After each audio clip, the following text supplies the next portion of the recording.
Welcome to Module 5, Part 0. We'll go over gas mixture. Specifically, we'll use perfect gas mixture model. We'll introduce a new model, a PG mixture model, to describe a gas mixture. And we'll solve a problem, simple problem, with verification, of course. The prereq for this section is Module 1, Part 2, where we discussed the original PG model covered in Chapter 3 of your textbook. This is in Chapter 11, the last part of Chapter 11, where gas mixtures are defined. So we'll begin with very basics. What we understand by mass versus mole, the two way of describing the amount of a system. So we go way back to Chapter 1 with an animation there. This is a screen capture from a slide from Chapter 1. And it describes basically how do we define or express the amount of matter in a system. Well, the first way obviously is mass. We will understand that mass is expressed by the symbol m, and the unit used is kg. So the amount of matter in a system is simply its mass, so many kilograms. The second way of expressing how much matter is there is to count the molecules. Again, here we are talking about a pure substance, and by the way, a pure substance means if you scoop a little bit of material from here versus there, you'll have the same composition. So air in your room right now is a pure substance, because if you scoop out some air from one corner versus another corner, you'll have the same amount of oxygen and nitrogen in it. In other words, the composition doesn't change with space. And thermodynamics, mostly all the laws we have been covering, deals with a pure substance, because they're valid for pure substance. And if you have a more complex system, say a piece of copper in water, then we divide that into two different subsystems. Well, now we'll simplify the system even further, and let's say we have not only have a pure substance, but we have just a single molecule everywhere. So let's say this system is made of a pure oxygen or pure nitrogen or pure carbon dioxide, etc. In that case, the mass is expressed again by mass m, and the number of molecules in the system can be expressed by what is known as mole, expressed by symbol n, and the unit becomes kilomole.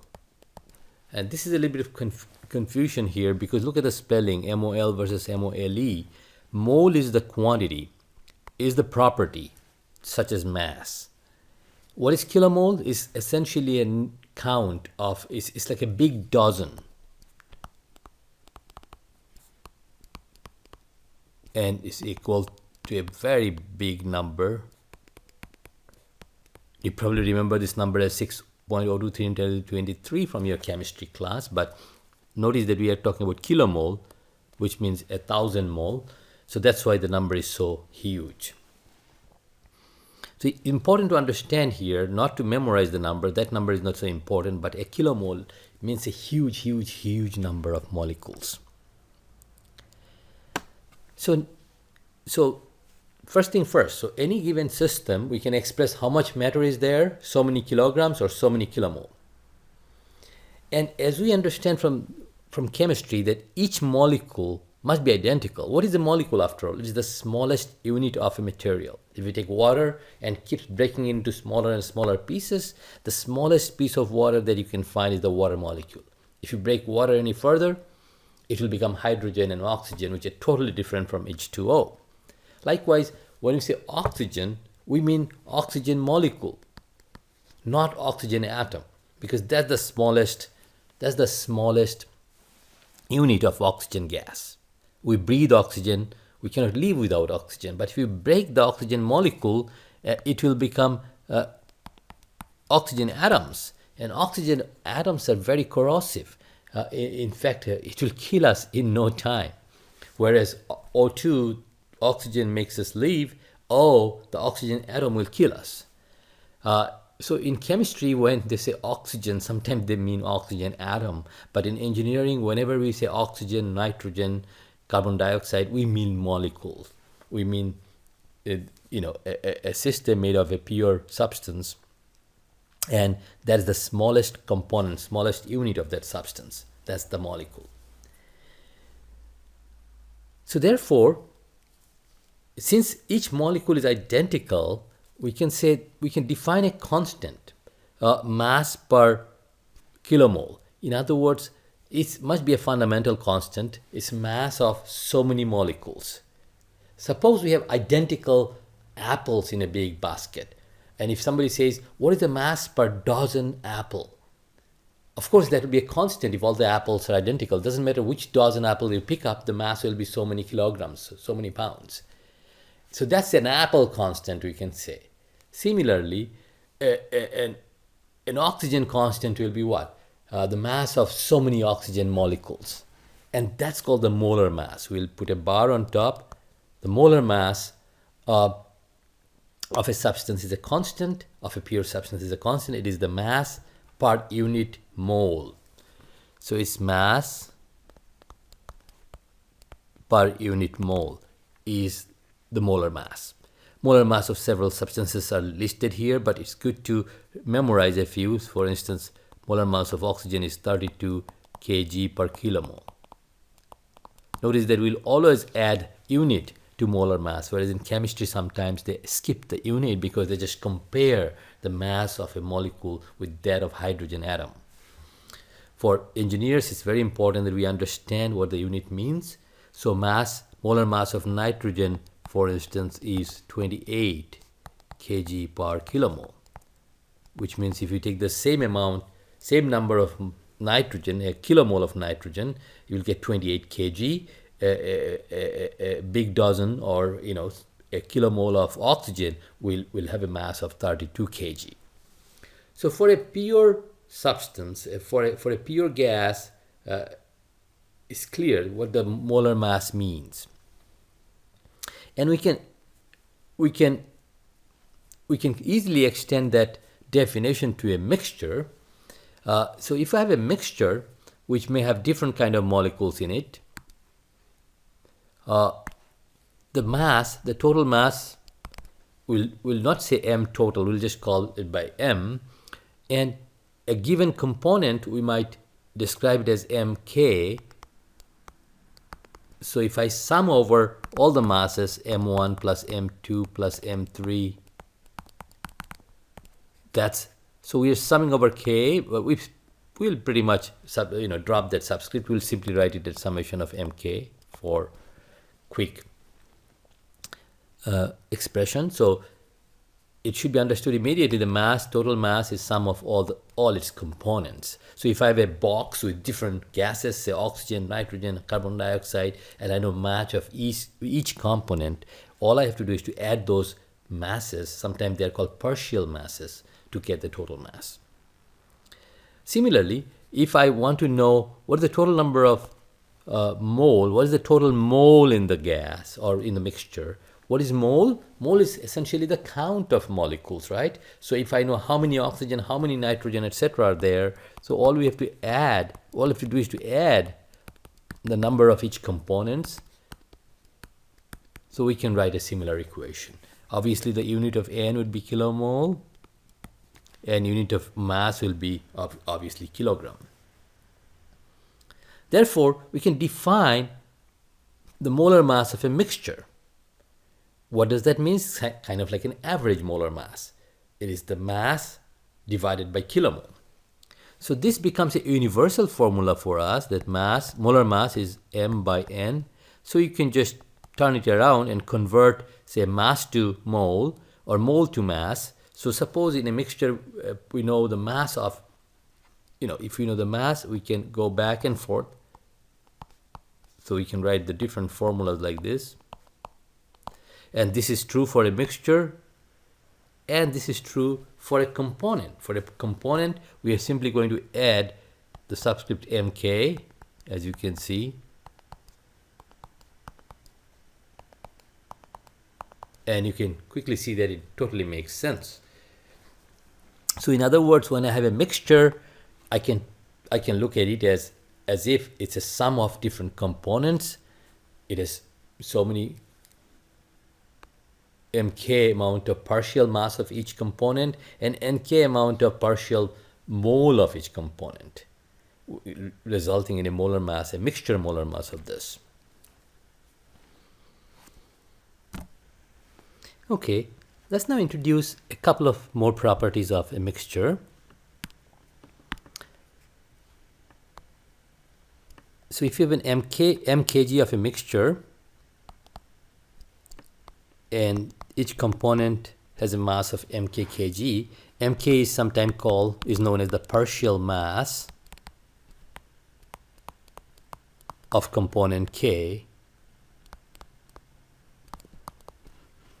And that brings us to a definition of the mass fraction xk, which is the partial mass over total mass. And you can think of it as a fraction having no unit, or you can call it kg of k by kg of mixture, because really the two kgs are not the same on top and bottom. So xk is called the mass fraction. So when we have an mk kg of a mixture, each component has a mass of mk kg. The physical meaning of xk could be, suppose we start with 1 kg of a mixture, then it will have xk kg of k in it. So that's another way of looking at it. And if we sum over all the k's of the mass fraction, we know all the fraction add up to unity, but we can prove it very easily by definition. This is what? M is a constant, so it come out of the summation, just like as in an integral. Or if you want to expand and show the same thing, we can write it like this. Sum over all components, M is the total mass. So what we get is M1 plus M2 plus M3 at the top, which is M over M equals 1. So this is an important relationship, that summation of xk is 1, because if the mass fraction of many different species are given, the last species, its mass fraction can be obtained by summing all the species mass fraction to 1. In a similar way, the molar description of a mixture can be converted into mole fraction. Again, suppose we have a mixture n kilomole with nk kilomole of k in it, n1, n2, n3, etc. Then, of course, n is summation of nk by definition. And we can define the mole fraction yk as nk over n. And just like we did for mass fraction, we can show that summation of yk is also 1.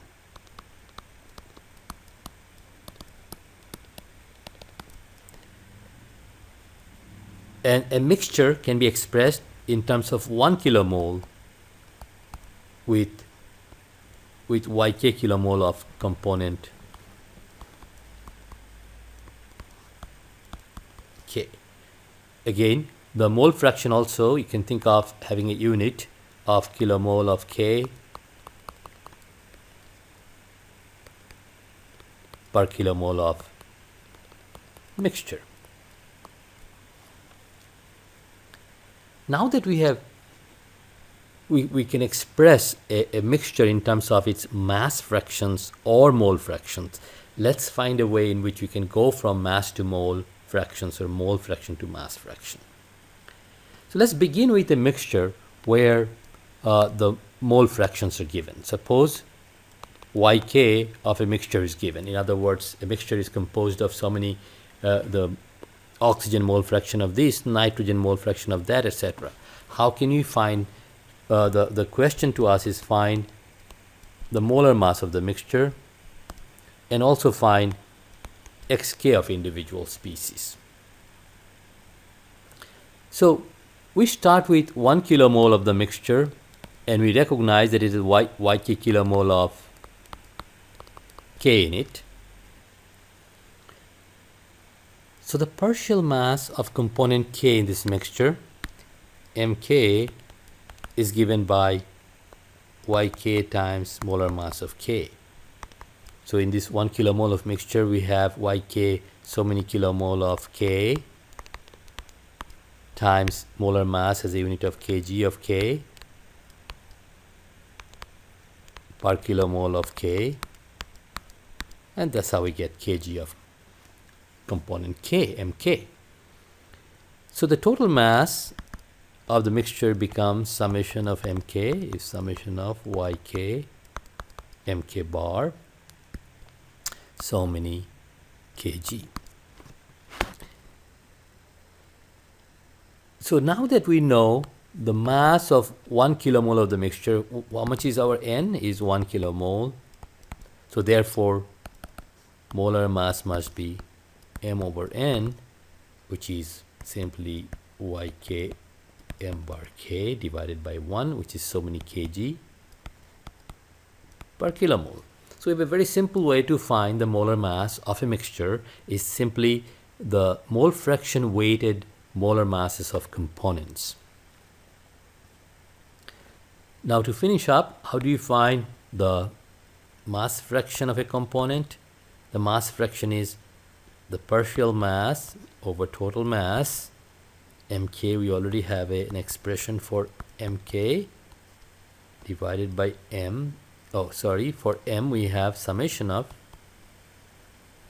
yk mk bar, or if we substitute the expression for m bar from the above equation, we can write this simply as mk bar over m bar. Now we can go and find solve the reverse problem of calculating yk from given xk's. Now let's do just the reverse of this. Suppose a mixture is given, and the mixed in terms of mass fraction, then we begin with 1 kg of the mixture. If we start with 1 kg of the mixture, and our goal is again to find m bar,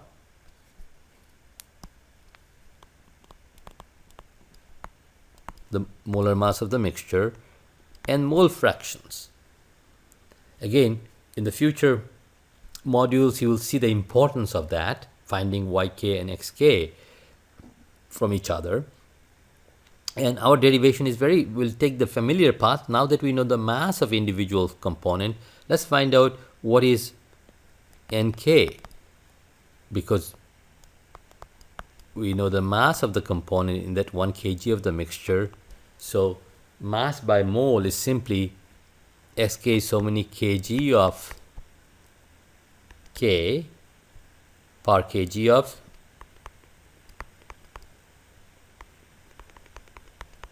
mixture, right? That's the definition of xk, and molar mass has the unit of kg of k, molar mass of k per kilomole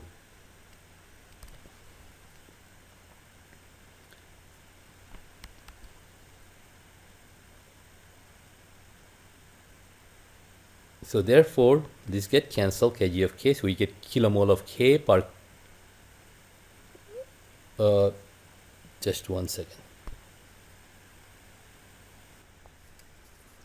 Okay, now suppose we have a mixture where the mass fractions are known, and we are to find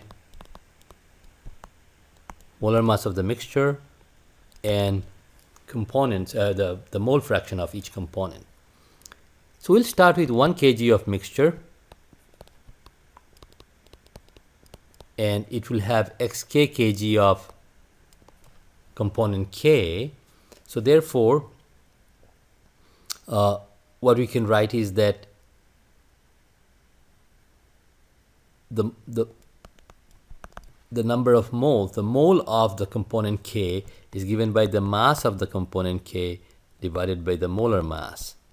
We have so many kg of K, and molar mass is kg of K per kilomole of K, right? So we get Nk is the kilomole of K, so many kilomoles in that mixture of 1 kg. So what is the total mole we have? Total mole we have is summation of that, which is summation of xk over m bar k.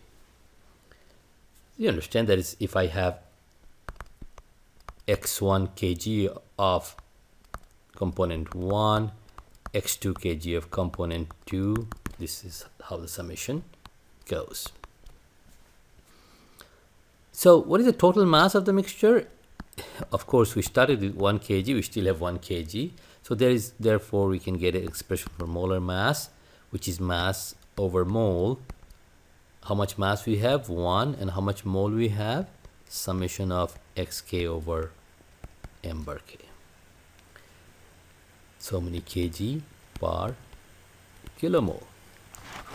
And the expression for yk, which is mole of K by total mole. Mole of K, we have an expression xk over m bar k divided by n, summation of xk over m bar k. And notice that 1 over this is molar mass. Therefore, we can write it as molar mass of the mixture. So we have a simplified looking formula. So if I know xk for each component, therefore we can figure out for a mixture where xk is given, how to find yk. Notice that xk, which is a mass fraction, in one way we can say it's a fraction, it doesn't have a unit, but what xk really means is kg of K per kg of mixture. So if kg, you can say it's unitless, but also you can put a unit if you want. And if I have 1 kg of mixture, that's why it has 1 kg of xk kg of K. So the unit of xk, sometime it can be expressed with a unit, or sometime it's left unitless, because really there is kg and kg get cancels out. But if you look at the real meaning, xk means so many kg of K, and denominator is kg of the mixture. So sometimes this is the unit that is used. That's why we have here xk kg of K, and we divide, and that's from where we are finding yk, which is kilomole of K per kilomole of mixture, the mole fraction.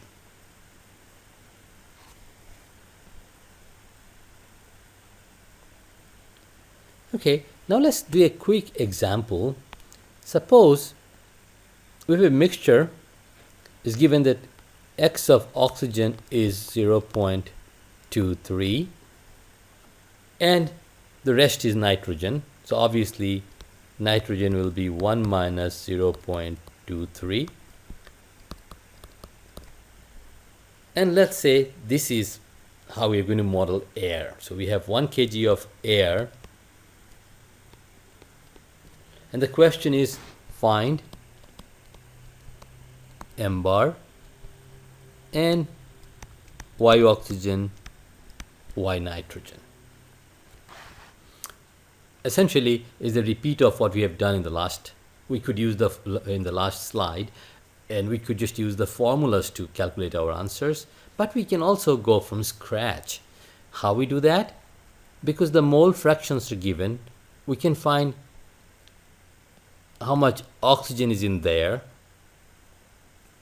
is X of oxygen by molar mass of oxygen, which is 0.23 over molar mass of oxygen is 32. So many kilomole of oxygen. And nitrogen we can similarly find from 0.77 divided by the molar mass of nitrogen, which is 28.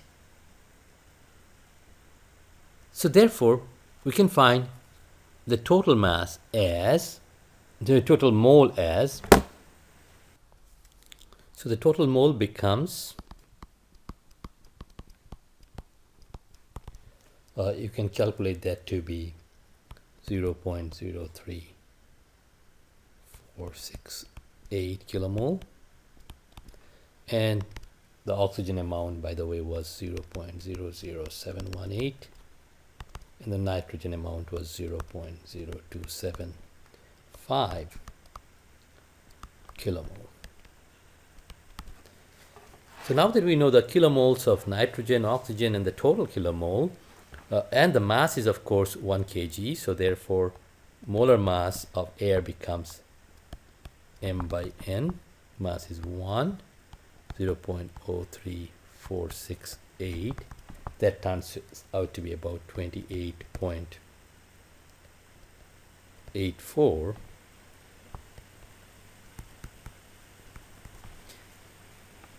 And generally, this is approximated as 29 kg per kilomole for air. That's a standard. The reason is that it is not just rounding up. It is because air has a tiny bit of CO2, and CO2 is heavier than nitrogen and oxygen with a molar mass of 44 kg per kilomole. So that has a tendency to raise this. So this is a very good approximation that air has a molar mass of 29 kg per kilomole. So if you want to find the amount of air in your room, just find the volume, and you can use, PV equals MRT to figure out exactly how much mass you have. PV equals, NRT. We'll come back to this formula a little later, but let's finish the problem at hand. To find the mole fraction of oxygen, and oxygen by total mole, we have already calculated both of them, 0.0718, and total mole was 0.03468, and that gives us a mass mole fraction of 0.207, which is approximated to be 0.21. So it's a common knowledge that oxygen, the mole fraction of oxygen is 0.21, whereas the mass fraction is 0.23. This is an important number to remember. Of course, Y of nitrogen is simply 1 minus that. So Y of nitrogen will be 1 minus 0.21, which is 0.79.